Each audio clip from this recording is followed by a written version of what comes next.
जय हिंद गाइस। राजस्थान की geography booster dose part second के अंदर आपका स्वागत है। और हम किसके लिए पढ़ रहे हैं? हम पढ़ रहे हैं RSM SSB lab assistant forest और फॉरेस्ट गार्ड के सिलेबस में राजस्थान का भूगोल भी है आपके, ठीक है। तो उसके बारे में पढ़ रहे हैं। तो बूस्टर डोज में अपन क्या करते हैं, टॉप 25 क्वेश्चन पढ़ते हैं जो इंपॉर्टेंट होते हैं एग्जाम के पॉइंट ऑफ व्यू से। अगर आप वेस्ट प्लस पे नए हैं तो वेस्ट प्लस को सब्सक्राइब कर लें ताकि आपको और भी ऐसे वीडियो की नोटिफिकेशन मिल जाए। इसके पीडीएफ के लिए आप टेलीग्राम चैनल ज्वाइन कर सकते हैं, लिंक आपको डिस्क्रिप्शन के अंदर मिल जाएगा। और अगर आपको राजस्थान की जीके और साइंस देखनी है तो आप प्लेलिस्ट में जाके, चैनल के प्लेलिस्ट में जाके आप देख सकते हैं और उनके पीडीएफ भी आपको वहाँ के लिंक मिल जाएगा आपको टेलीग्राम चैनल का, तो वहाँ से जाके ज्वाइन कर सकते हैं। चलिए शुरू करते हैं सबसे पहले क्वेश्चन के साथ। पेट्रोलियम पदार्थ किसके युग्मक होते हैं? जो पेट्रोलियम पदार्थ होते हैं वो हाइड्रोकार्बन के युग्मक होते हैं। किसके युग्मक होते हैं? तो वो हाइड्रोकार्बन के युग्मक होते हैं। नेक्स्ट क्वेश्चन है, खनिज तेलों की उपस्थिति। खनिज तेलों की उपस्थिति किस प्रकार की चट्टानों में पाई जाती है? जो खनिज तेल होते हैं वो किस प्रकार की चट्टानों में पाए जाते हैं? तो वो अवसादी प्रकार की चट्टानों में पाए जाते हैं। किस प्रकार की चट्टानों में? अवसादी प्रकार की चट्टानों में पाए जाते हैं। नेक्स्ट है, राजस्थान में सर्वप्रथम, जहाँ भी सर्वप्रथम आ जाए, पहला आ जाए या प्रथम आ जाए तो उसको आपको सर्किल कर लेना है। जैसे आप असत्य, गलत और नहीं को सर्किल करते हैं वैसे ही। तो राजस्थान में सर्वप्रथम पेट्रोलियम पदार्थों की खोज किस जिले में हुई थी? तो वो गुड़ामलानी बाड़मेर के अंदर हुई थी, ठीक है। पेट्रोलियम पदार्थों की खोज सर्वप्रथम राजस्थान के किस जिले में हुई थी? तो गुड़ामलानी बाड़मेर में हुई थी। और गुड़ामलानी से सर्वाधिक मात्रा में पेट्रोल पदार्थों का उत्पादन होता है। नेक्स्ट है, राजस्थान में सर्वाधिक खनिज तेल उत्पादन क्षेत्र कौन सा है? तो राजस्थान में सर्वाधिक खनिज तेल उत्पादन क्षेत्र सांचौर बेसिन है, जो केन एनर्जी द्वारा निकाला जाता है, ठीक है। कहाँ है? सांचौर बेसिन। राजस्थान का सबसे पहला तेल उत्पादन का कुआं कौन सा है? तो राजस्थान का सबसे पहला तेल उत्पादन का कुआं मंगला है, जो 29 अगस्त 2009 में शुरू हुआ था, ठीक है। मंगला है, आपको याद रखना होगा। राजस्थान में प्राकृतिक गैस भंडार किस बेसिन में है? जो प्राकृतिक गैस भंडार है वो किस बेसिन में है? तो वो शाहगढ़ सब बेसिन जैसलमेर बीकानेर के अंदर है। कहाँ पर है? शाहगढ़ सब बेसिन जैसलमेर बीकानेर के अंदर है, ठीक है, प्राकृतिक गैस भंडार। नेक्स्ट है, राजस्थान पूरे देश का कितना प्रतिशत जिप्सम जिप्सम उत्पादित करता है? तो राजस्थान पूरे देश का 96% जिप्सम उत्पादित करता है। और राजस्थान का इसमें एकाधिकार है, पूरे देश में प्रथम स्थान भी रखता है। वह कौन सा एकमात्र प्राकृतिक रेशा तो है, लेकिन कौन सा है? प्राकृतिक है, खनिज है, जिससे तापरोधी वस्तुएं और उपकरण बनाए जाते हैं। तो वो कौन है? वो है एस्बेस्टोस। कौन है? एस्बेस्टोस एक खनिज है, ठीक है, जो एक प्राकृतिक रेशा के रूप में पाया जाता है, जिससे तापरोधी वस्तुएं और उपकरण बनाए जाते हैं। नेक्स्ट, अब्रक का अन्य नाम क्या है? जो अब्रक होता है उसका अन्य नाम माइका है, माइका है। अब्रक का अन्य नाम माइका है और इसका सर्वाधिक उत्पादन कहाँ होता है? तो भीलवाड़ा में होता है, ठीक है। तो अब्रक का अन्य नाम माइका है, सर्वाधिक उत्पादन भीलवाड़ा में होता है। नेक्स्ट, वह कौन सा खनिज है जिसका उत्पादन सिरोही में सर्वाधिक होता है और जिसमें राजस्थान का एकाधिकार भी है? तो वो है जास्पर, जो कैल्साइट का अयस्क होता है, ठीक है। जास्पर है जिसको कैल्साइट भी कहते हैं, कैल्साइट जास्पर का अयस्क है, ठीक है। तो एक बार फिर से पढ़िए इस क्वेश्चन को। वह कौन सा खनिज है जिसका उत्पादन सिरोही में सर्वाधिक होता है, ठीक है, माउंट आबू वाली सिरोही में, और जिसमें राजस्थान का एकाधिकार भी है? तो वो जास्पर कैल्साइट है। नेक्स्ट है, संगमरमर किस प्रकार की चट्टान का उदाहरण है? जो संगमरमर है वो रूपांतरित चट्टान का उदाहरण है। राजस्थान में सर्वाधिक विद्युत उत्पादन किस प्रकार का होता है? तो राजस्थान के अंदर सर्वाधिक विद्युत का उत्पादन होता है वो तापीय प्रकार का होता है, ठीक है। कौन से प्रकार का? तापीय प्रकार का होता है, जो लगभग 60% उत्पादित होता है तापीय रिएक्टरों से। सबसे कम विद्युत उत्पादन किस स्रोत से होता है? जो सबसे कम विद्युत उत्पादन है वो सोलर ऊर्जा से होता है, ठीक है। किससे होता है? सौर ऊर्जा से। तो आप ये भी ध्यान रखेंगे, सर्वाधिक तापीय ऊर्जा से होता है, ठीक है, और सबसे कम होता है सोलर ऊर्जा।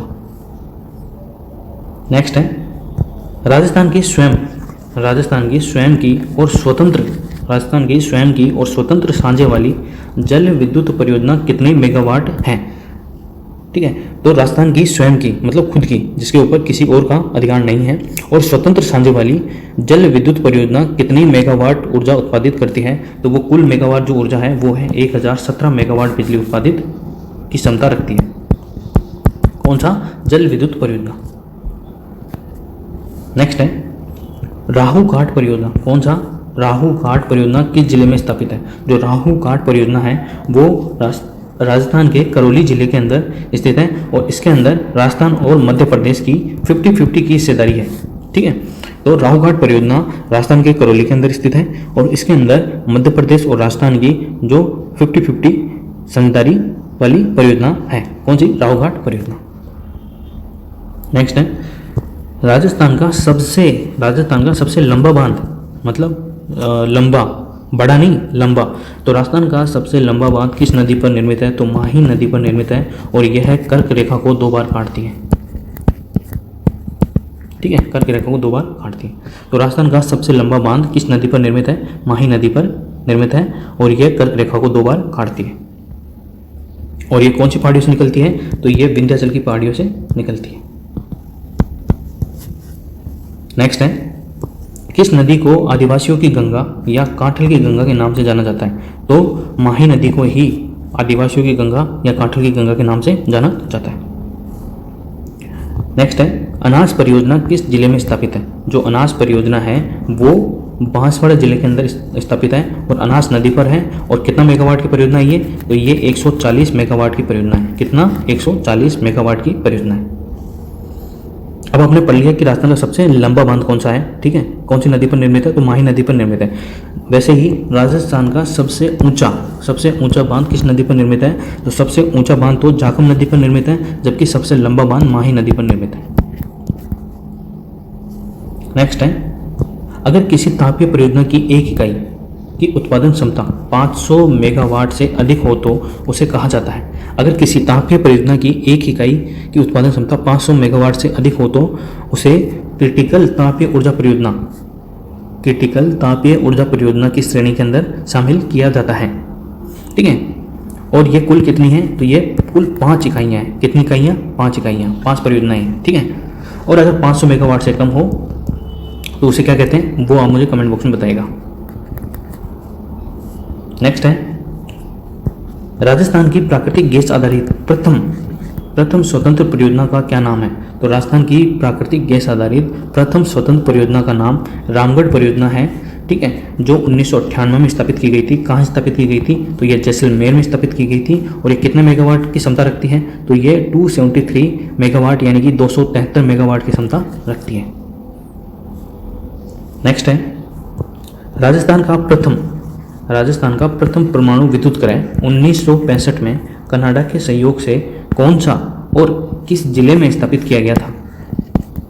तो राजस्थान का प्रथम परमाणु विद्युत ग्रह 1965 में कनाडा के सहयोग से रावत भाटा और चित्तौड़गढ़ जिले में स्थापित किया गया था। तो ये रावत भाटा स्थापित किया गया था, और वो कौन से जिले में? तो चित्तौड़गढ़ जिले के अंदर स्थापित किया गया था। रावत भाटा चित्तौड़गढ़ परमाणु विद्युत ग्रह में कुल कितनी इकाइयां संचालित हैं? तो रावत भाटा जो कनाडा के सहयोग से 1965 में चित्तौड़गढ़ में स्थापित किया गया था, उसके अंदर कुल 8 इकाइयां कार्य करती है या संचालित है। कुल 8 इकाइयां संचालित हैं। नेक्स्ट है रावत भाटा चित्तौड़गढ़ परमाणु विद्युत ग्रह की वह कौन सी इकाई है जो पूर्णतः महिलाओं द्वारा संचालित है? ठीक है, तो ये इंपॉर्टेंट क्वेश्चन हो जाता है क्योंकि इसमें महिलाएं शामिल हैं और वो भी पूर्णतः महिलाओं द्वारा संचालित है। तो वो रावत भाटा की 8वीं इकाई है जो पूर्णतः महिलाओं द्वारा संचालित है।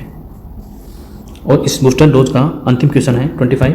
भारत का पहला परमाणु ऊर्जा संयंत्र कौन सा है और किस राज्य में स्थापित है? तो भारत का पहला परमाणु ऊर्जा संयंत्र तारापुर है, और वह महाराष्ट्र के अंदर स्थापित है। तारापुर है और महाराष्ट्र के अंदर स्थापित है, जबकि राजस्थान का पहला रावत भाटा है और वो चित्तौड़गढ़ के अंदर स्थापित है। 1965 के अंदर स्थापित किया गया था रावत भाटा चित्तौड़गढ़ के अंदर कनाडा के सहयोग से। और भारत का पहला परमाणु ऊर्जा संयंत्र कौन सा है? तो वो तारापुर है, जो कि महाराष्ट्र राज्य के अंदर स्थापित किया गया था। तो ये वीडियो आपको कैसा लगा? अगर आपको अच्छा लगा है तो लाइक कीजिए, शेयर कीजिए और अपने दोस्तों को कहिए ताकि वो इस चैनल को सब्सक्राइब करें। वीडियो पूरा देखने के लिए धन्यवाद।